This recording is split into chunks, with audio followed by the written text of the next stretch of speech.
Howdy everyone, Eddie here, Ellie here, just looking for, today we are going to cover font size and style.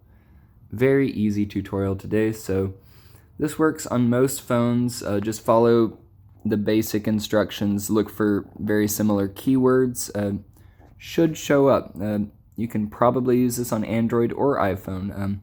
I'm using it on Android. Let's really quickly just swipe with our thumb, press at the bottom and push up on the screen. Swipe up on the screen. Now here are a bunch of apps, and I think on iPhone it's probably different to pull up your apps, but once you have your apps pulled up, locate your settings folder. Yes, just the settings folder. Alright, we've got our settings folder. Let's scroll down. Hey, there's display. It should be on display, so let's go to display. Look at this, we have a light mode, which actually uses up more battery, believe it or not. And we have a dark mode, which was actually initially made as a plugin for Chrome browsers several years ago, where, I don't know, people wanted to save some battery, so I don't know, I guess it inputs less light from your phone. Instead of making the entire screen bright, it just makes the text bright and your screen is dark.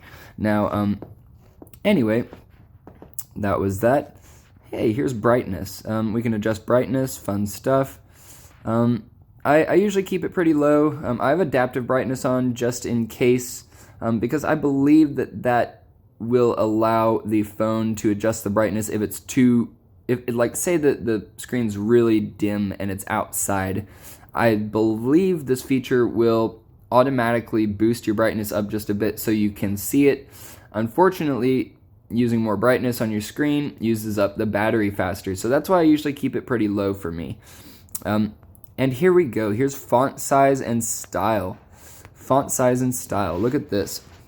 Now, I had actually made another tutorial video that I decided not to use. I ended up probably using a font size about this large, and it ended up making other apps really glitchy. But anyway, I'd say most phones are probably around this font size just kind of by default, but you can pump it up to, like, I think right there is pretty much a good spot there if you really need it, but I'll have it right there for myself just because I don't want it to be too glitchy, and we'll just back out of that, the back button at the top left hand corner.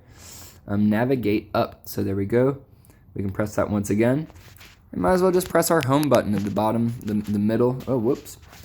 And there we go. That's a quick tutorial on display for phones. Have a good one.